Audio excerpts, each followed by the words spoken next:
Hey, welcome back to the Career Refresh. I am your host, Jill Griffin. This is the place where we are exploring reinvention, leadership, career strategy. And today I want to talk about high achievers, good human beings who usually get it right until they don't. Yes, we are going to talk about what happens when you are canceled at work. Ready? Let's get into it.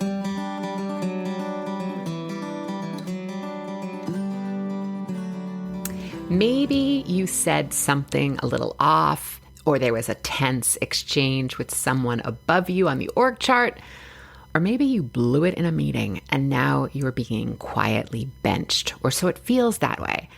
Whatever the reason, the outcome feels the same. You're in that awkward in-between feeling, and you're not fired, but you're not exactly in favor either, and you're feeling it. And we're just going to say for this episode, whether it's true or not, meaning that you're feeling it, we're going to believe that for you it's true, that you are feeling that you are now on the sort of the canceled list, the benched list. You're on the outskirts. Okay, so let's talk about how to process it, how to recover for it, and when we need to, clean it up. So first, what I want you to think about is the process. Your nervous system is going to be on very high alert, and you may be replaying that moment over and over again, wondering who saw it, if they're thinking, is there gossip happening, it's fixable. I just want you to breathe. And before you perform an apology or send a frantic follow-up email that feels graspy and clingy, I just want you to pause, right? And why do I want you to do this? Because I want you to really think about, what did you intend with the action, inaction, reaction? And was it received? Get clear on what actually happened and what your role is in this. This might be a time to grab pen and paper, open your notes app, and actually write down versus just continuing to think about it through your head. And I want you to get clear on what you think happened. And I'm going to ask you to resist the urge to outsource the feedback, right? We want to start asking people, what do they think? Maybe our friend professionally that might have been there, or what do they think? I don't want you to go fishing for everyone's opinion. However, if there is someone you trust who is very neutral and maybe was there, that might be a way to go about getting some different perspective on this. But this is not someone who's going to tell you what you want to hear. This is someone who's going to help you get perspective on the situation. This is not a defense tour. This is not time to be seeding out what you want people to be telling others, right? We're not doing this. This is not getting them to agree with you so that they can help you clean it up. That's not what we're doing. This is about owning your humanity without spiraling into shame or guilt, or however it's going to show up for you, the I'm not worthies, right? So shame is sometimes I look at it as it's the moment in which you see yourself or the incident through the eyes of someone else. And you're like, oh my God, they think blah, blah, blah about me, right? That's the way I would think about shame. Brene Brown often defines shame as the belief that something is inherently wrong with you, making you unworthy of connection or love or the project, right? The difference just from guilt, because guilt is also out there too, is that the key difference is the focus. Shame is focused on you being wrong or you being unworthy or that you're bad, whereas guilt is more about the behavior that you did. The behavior is wrong or bad or dumb or insert adjective. So while you can't rewrite what happened, you can decide what you're going to do next. So the next thing I want you to do after your pause is I want you to recover with intention. So I'm going to give you a few real life examples and how people in these examples recovered and how they moved forward. So we're going to break down different scenarios. The first scenario is that there was an aggressive exchange. So maybe a senior exec, you feel like they came at you, but you didn't back down. And maybe you even finished it. Can I see anyone? Hand raise, right? So now you're wondering if you went too far. And recently a client shared how they felt personally attacked by an executive leader, and I have their permission to talk about this. And this leader was pointing out an issue that was continuing to happen. So while this client understood that this was a problem, it was nuanced. So when the executive was asking closed-ended questions, limiting the response to simple, often binary choices like yes, no, true, false, multiple choice, either or, really backing my client into a corner, the client again, they felt that this was nuance. It wasn't as easy as a yes or no. So as the pressure was ranking up, so did my clients respond. So as the executive was raising their voice and really backing them into a corner, so was my client. So I want you to think like Jack Nicholson, Few Good Men, that famous court scene where Jack yells, "You can't handle the truth." Pretty much how my client responded. Whoops. So here's what we did. We didn't wait. We didn't hide. We waited. Again, we needed to pause. We waited enough so their blood pressure got back to normal. But then we addressed it. They reached out. They wrote an email that said the exchange got heated, and I've reflected on my part and how I could have handled it differently. My intent was clarity, not conflict. Simple, direct. The executive did not apologize. We didn't expect them to, but he was able to clear the air and move forward. This is not groveling. This is about leadership. This is about taking accountability and moving forward. So there's one scenario. Another scenario, this one's about me. You said something inappropriate. There was a joke that was missed, a comment that crossed the line, criticism that leaked out sideways. Oh, Lord. There was a time when I knew that I was going to be speaking to a new senior leader from the London office. And at the time, I was always traveling. I was on the road. My husband and I rarely saw each other, maybe once, twice a week if we were lucky. So when this leader asked what I did over the weekend, I said I had a conjugal visit with my husband. Like, WTF, who am I? I don't even know what that came from. Well, actually, I do know where it came from, because at the time there was a BBC show called Prisoners' Wives, and everyone was talking about it. And because there was the London connection, it probably in my brain just made it click. I was mortified and it got super awkward.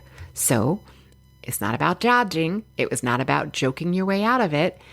It was really being clear and humble. And I said something like, "Oof, I see how that landed, and I'm sorry. It wasn't my intention to cause any discomfort, and I'm committed to doing better." Simple, easy, moved on. I owned it and then made a promise to do better. Another scenario was you weren't prepared and it showed, and now you're feeling, you froze, you fumbled, and now you're feeling like you're being left out of things. There was a time in my career very early on where I was often referred to as a rock star, and I was given an opportunity to build and design an innovation day, a thought leadership day. I wrote the hook, I pitched top speakers and journalists and authors, and I designed a thought leadership event. And then you know what I did? Is I didn't think that I would be doing the opener for the event. I kept putting myself in the junior box. And when the executive leader thought that I was going to open it and I was going to look like a champ, I didn't think that that was going to be me. I'm used to the executive leader taking the opening, them taking the credit, showing that this is what they put together, and taking that win. At this point, just to a little bit of my defense, at this point, I had ghostwritten articles for leaders. I had provided quotes in their voice for the Wall Street Journal and various trade magazines. I wrote copy for the earnings call and someone else reported it. So I just assumed that was going to continue. I'm just the thought person who's putting things out there, and someone else is going to be the front person. But except that in this case, they were giving me the chance to lead the whole thing.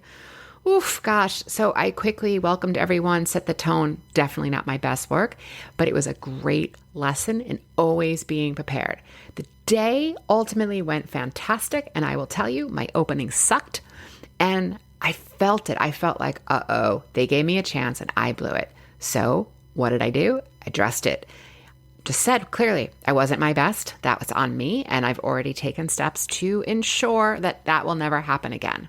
And then over-delivered consistently, quietly, confidently, did it until I got back into, went back to neutrality and eventually went back up to that status.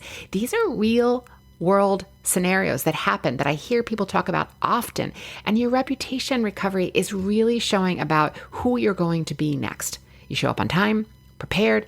You show up with emotional intelligence. There's no side comments. There's no gossip. You don't blame. There are two books that I also find really helpful if you're in this experience. One is Dare to Lead by Brené Brown. And this is really helpful if you're working through sort of the vulnerability and some of that shame that may happen with leadership missteps. And then the second is Presence by Amy Cuddy. And that's offering you tools for regaining confidence with yourself and trust, both internally and externally, after a public embarrassment or failure. But listen, there's also something else you can do. And if you feel like you've lost your footing or you're questioning who you are as a leader, I want you to go back and think about who you are as a leader and what I call leadership identity. This is the work that I often do with clients, is when everything feels scrambled, and this is not about your title or your resume. It's about your values, your strengths, your voice, and how you lead even when the spotlight feels a little bit shaky. It's hitting that reset button. It's coming back and reconnecting with all the amazing bits of you, because they're still there even after a stumble. And that if that's something you need, if that's something that you're interested in, I'm going to put the information in the show notes, because I have built a tool and a guidebook. It's an assessment that will take you through this. I'm going to drop the exact link in the show notes. Is on my website. But this is the strategic, practical, dare I say, a little bit of a wink and a smile way to reconnect with who you are. It is designed to get you back in alignment when you feel like you aren't necessarily at your best, right? So you may not recover the relationship. You may not always be forgiven, and that's going to be painful. But what you can recover is your sense of self. You can work through that guilt, that some shame, without making it part of your identity. And to recap, I want you to name the feeling. I want you to name it. I don't want you to catastrophize, right? Yes, it's possible to commingle failure with your success. One moment in your career does not cancel. It's not all or nothing. Talk to someone safe. Get perspective. This might be a mentor, a coach, keeping it neutral. This is not finding a hype squad. This is really talking to someone who will help you through this with truth and kindness. And I want you to be gentle on yourself and know that you're allowed to belong. You're allowed to repair. You're allowed to grow. And getting canceled doesn't mean it's forever. It just means it's a moment of reflection and recalibration. I want you to be thinking about, so from this place, where do I want to go and who do I want to be next? All right, friends, I want to hear from you.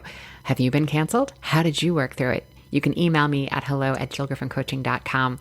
And as always, stay intentional, be kind, and do the work. All right, I'll see you next time. I'm Jill Griffin, your host of the Career Refresh Podcast. My mission is to make workplaces more successful for everyone. So if you have ideas for topics or future guests, please email us at hello@jillgriffincoaching.com. Until next time, embrace possibility, be generous, intentional, and kind.